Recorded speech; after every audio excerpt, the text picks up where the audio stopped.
Trump just made the most dangerous miscalculation of his entire presidency.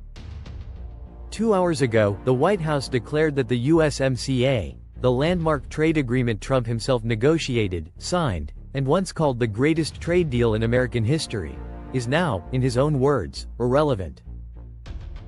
Not renegotiable. Not outdated. Irrelevant. And with that single word, Washington just handed Mark Carney everything he needed. Let's be precise about what happened.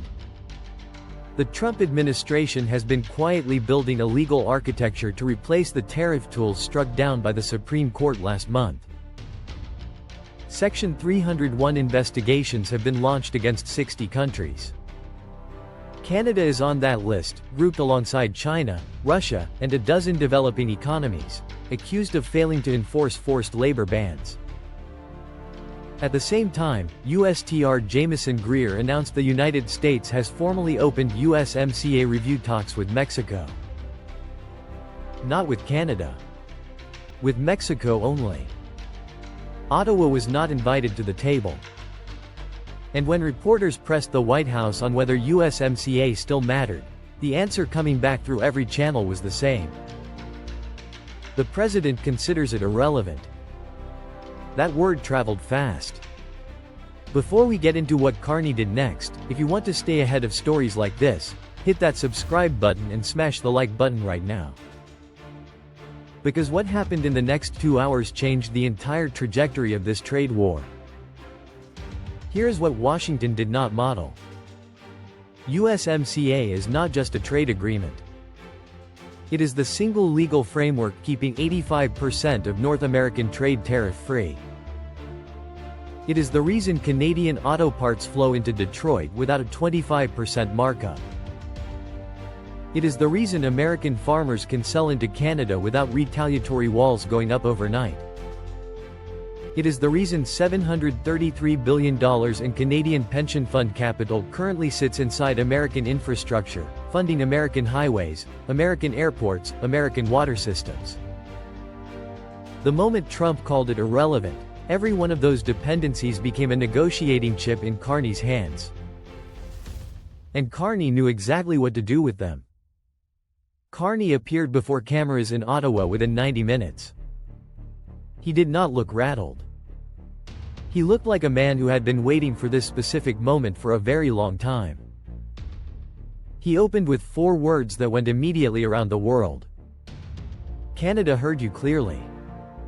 Then he laid out what Canada's response would be. Not a reaction. A plan. First, Canada is formally suspending pre-negotiation engagement on USMCA renewal with the United States. Ottawa will not participate in any review process while Washington simultaneously runs a Section 301 investigation framing Canada as a trade violator in the same category as authoritarian regimes. Carney said it plainly. You cannot accuse a partner of bad faith with one hand and invite them to negotiate with the other. Canada will not sit at a table that has already been rigged. Second, Canada is immediately activating the capital redirection framework that Carney's government has been building for the past year.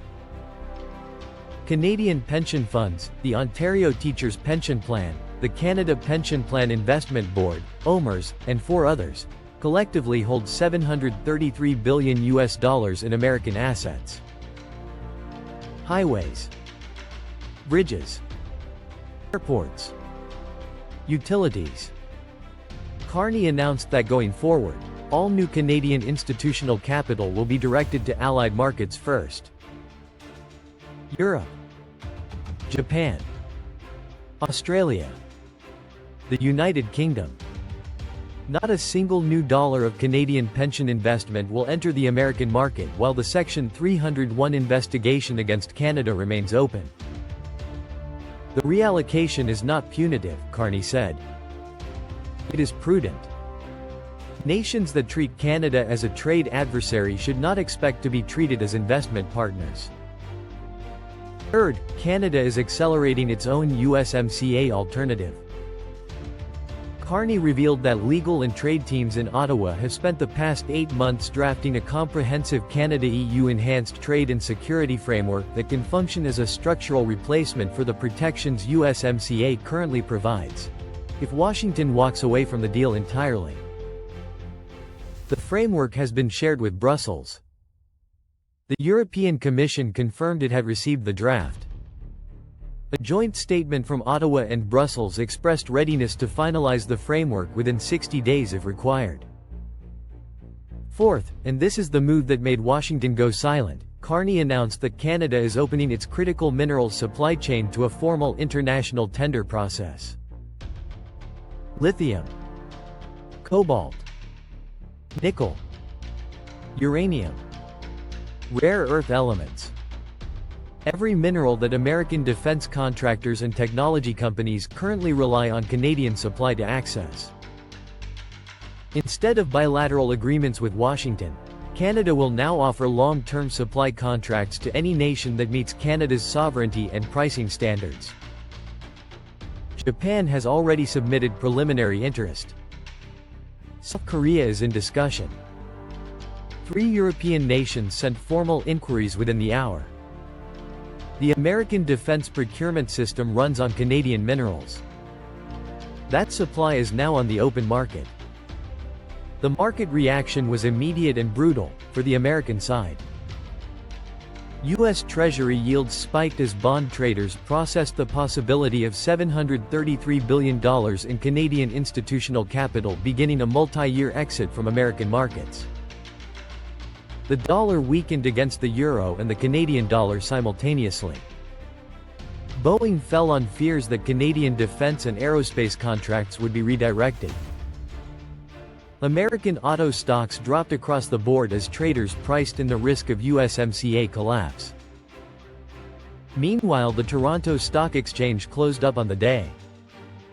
Capital, it turned out, trusted Ottawa more than it trusted Washington. American business leaders did not hold back. The U.S. Chamber of Commerce issued a statement calling the administration's USMCA posture economically reckless. A coalition of 34 American manufacturers sent an open letter to the White House warning that calling USMCA irrelevant is the equivalent of calling the supply chain that keeps their factories running irrelevant. The American Automotive Policy Council said flatly that without USMCA protections, North American vehicle production becomes unworkable within 6 months. One senior executive at a major Michigan manufacturer told the Financial Times anonymously, "Washington is negotiating against itself and does not seem to know it. Here is the strategic picture Washington is now staring at." Trump called USMCA irrelevant because he believed Canada needed the deal more than America did. On paper, that logic looks defensible. 76% of Canadian goods exports go to the United States. The dependency runs deep. But the Trump administration made a fundamental analytical error. It confused Canada's current dependency with Canada's future trajectory. Those are not the same thing. For the past 12 months, Carney has been building the infrastructure of independence. Pacific export corridors. European trade frameworks. Asian mineral contracts. Alternative financial clearing systems. The capital has been allocated. The legislation has been drafted. The relationships have been established. Calling USMCA irrelevant did not weaken Canada. It removed the last reason Canada had to be careful about activating what it already built. Here's what makes this moment different from every previous confrontation in this trade war. Every other Trump move against Canada has been reversible. Tariffs can be lifted. Executive orders can be rescinded. But capital flows, once redirected, do not easily reverse. Supply chain relationships, once restructured, take years to rebuild. International trade frameworks, once negotiated and ratified, become permanent features of the global economic architecture. If Canadian pension capital begins moving to European markets, it does not come back to American infrastructure the moment the political temperature drops. If Canada finalizes a critical minerals framework with Japan and South Korea, American defense contractors go to the back of the queue, and they stay there. Trump wanted to use irrelevance as a weapon. He wanted Canada to panic at the idea of losing American protection. He wanted Ottawa begging for a seat at a table Washington controlled. Instead, he handed Carney a permission slip. Permission to stop being careful. Permission to move fast on everything Canada had been building slowly. Permission to tell every allied nation watching that the window for building a post-American dependency architecture was open, and Canada was walking through it. 2 hours ago, the White House thought calling USMCA irrelevant was a power move.